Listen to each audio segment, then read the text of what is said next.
What fictional character should have been hit with a huge lawsuit at the end of the story? John Hammond from Jurassic Park. His legal team would spare no expense. Dewey from School of Rock. I'm going for the low-hanging malpractice suit that is House. Pretty much every adult in a series of unfortunate events. The gang from It's Always Sunny in Philadelphia should be bankrupt from lawsuits and/or in jail by now from all the stuff they've done. Sterling Archer in about every episode of Archer. You die and wake up in a Valhalla for Florida men. They give you the head seat at the table. What did you do to get there? Shot a makeshift missile at someone's car like the Florida legend, Crystal Matheny. I had just been released from county and got a job driving the senior citizens of Mangrove Villas retirement community around the Gulf to sightsee in the afternoons. Well, we're passing the golf course and from the back I hear Luann shouting about something. I look over and see two guys throwing rocks at some alligators in the water hazards. I get out and run over there. Hey, what do you idiots think you're doing harming them gators? They turn around and I'll be damned if it ain't Donnie and Billy Joe, my old cellies from county. Donnie was in on drug charges and sure enough he was bath salted out of his mind. We started tussling right there and then. Billy Joe was a good man and tried to break it up but, Donnie, who was never much of a fighter, accidentally cracked him in the jaw with a punch meant for me and knocked out all 3 teeth Billy Joe had left. Before his teeth hit the ground we were falling into the water.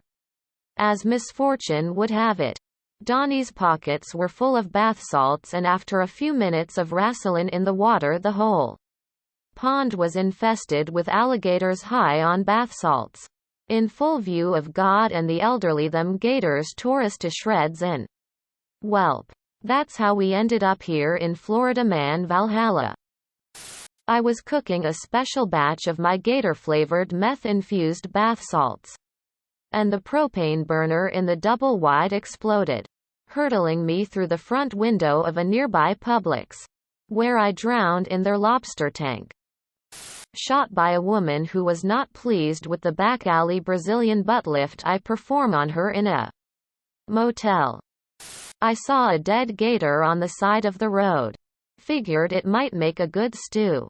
Maybe some new boots for the missus. Turned out to be a deer. No matter. I strapped that son of a bitch to the roof of my Jetta and off I went. Damn thing slipped off while I was cruising down I-4 so I had to hold or steady whilst driving. Saw something in the road. Tried to swerve. Deer slid down and blocked my view and I hit the damn thing and flipped said Jetta into a canal. Turns out there was a damn gator in the road. Anyway, I drowned. I stole Bugs Bunny's saw so he couldn't cut Florida loose. What would you first do if you ever became a billionaire? Nothing. With that kind of money I could afford not to do anything for a while. Lunch. Can't plan a big purchase on an empty stomach. Turn on double verification in my bank account. I would never tell anyone and pull money out of my ass when I need it. Get an attorney. Take a full week on vacation. What's the most random fact you know about? Captain Crunch's full name is Horatio Magellan Crunch. I used to always notice that Bart Simpson is left-handed. And then someone pointed out that pretty much everyone in Springfield is left-handed. I can't unsee it. One horse is 15 horsepower at a sprint. You can't turn off the shutter sound on mobile phones in Japan. The reason for this is because upskirt photography is common and to reduce it they decided to add sound to make it easier to spot the pervert. You hate the sound of your recorded voice because it's missing the low frequency you're used to hearing. When you talk, you hear your voice as it goes to the air and back to your ear. It also goes through your skull to your ear. And this bone conduction mechanism transmits the low frequencies better than air does. Your recorded voice only has the air-transmitted sound. That causes the dissonance between what you think your voice sounds like and what it really does. It's also why your voice will always be higher pitched than you think. Sharks are older than the rings of Saturn. People who upvote, but don't comment why. Sometimes I have nothing to say but want to see if anyone else does. I think the post should be read. It is informative or thought-provoking. Most times I feel I don't have anything important to add to the conversation. Other times the comment I would make is already there. Edit. Wow. First award. Thanks. It makes me happy? Upvote. I am a simple person. Many times I get to a post after it's already 3+ hours old. Rare chance that someone will actually see what I may comment. So why bother? Sometimes there is nothing to say. What are the little things that make you happy and enjoy life more? Driving with the windows down when the weather is just right. Like a warm sun with a cool breeze. Waking up on a day when you don't have to go anywhere and seeing the sunlight trickle in through the curtains while you're all snuggled up and knowing the day is just yours. People smiling at me for no apparent reason. Wish I was better at reciprocating such a simple act. A grocery store at about 7 to 8 a.m. Everything is in order. There's the smell of fresh baked goods from the bakery. Employees are in a better mood not having been worn down from the day yet. And it's busy enough in the store that's as not depressingly desolate but not insanely busy. Happy old couples, they give me hope. Sleeping in my bed right after washing my sheets. Clean sheet day FTW. What is your best, chuckles, I'm in danger, story? What happened? Went out for a drink with a pretty girl I got talking to on a bus. She was a bit awkward, but seemed kinda fun. She kept talking about her roommate and the crazy hijinks they got up to. She even joked that we would have a threesome if I went back to her place. We went back to hers. At which point I found out that her roommate was a Barbie doll that she talked to like it was a real person. Her place clearly hadn't been cleaned for years. And the toilet was full of green matter. The final straw for me was when I stepped on her cat's corpse. Out hiking in the forest, saw a grizzly bear down at the bottom of a big hill. Standing on the other side of a stream. The thing looked beautiful and almost not real. Then it moved so fucking fast to jump into the stream and start fishing out salmon, and for a second it was beautiful and then it was terrifying. I let out a gasp and the damned thing looked up at me. I just froze and backed away slowly. I don't know what you're supposed to do in a situation like that. But I'm quite sure, if he had wanted me dead, I would have been. Almost every time I got behind the wheel of my uncle's '06 Megacob diesel after I got to experience the death wobble for the first time. He got it fixed shortly after it happened, but I was always cautious. I used to work in a group home. I was working a night shift and one of the residents was pacing by his room. I asked him what he was doing. He went into his room quickly. I assumed he was on meth since that's what he liked doing.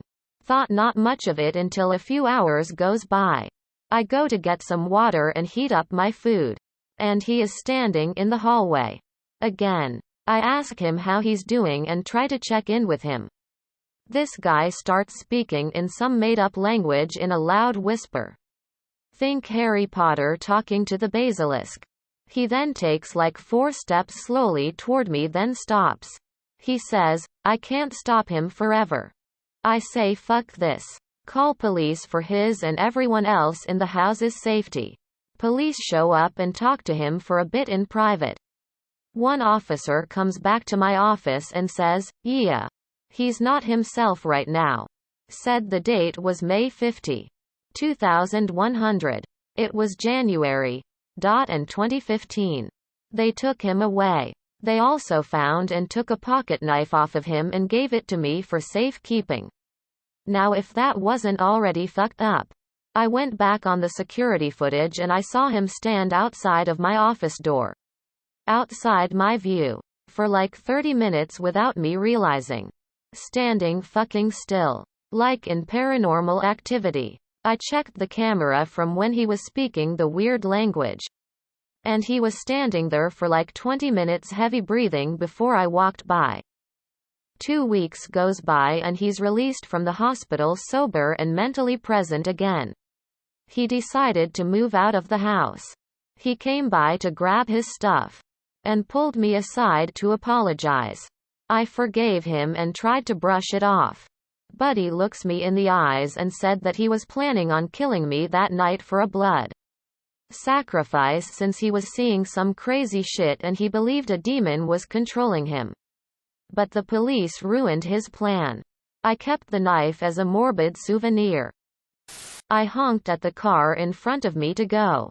The light was green. The dude shot me the bird in his side mirror. Probably because I startled him when he was distracted on his phone. And because honking is inherently annoying. So I honked again. I was starting to get mad and he was too. I could tell by his taillights that he put the car in park. Then the driver's door opened. I was like, here we go. But then the biggest man I've ever seen stepped out.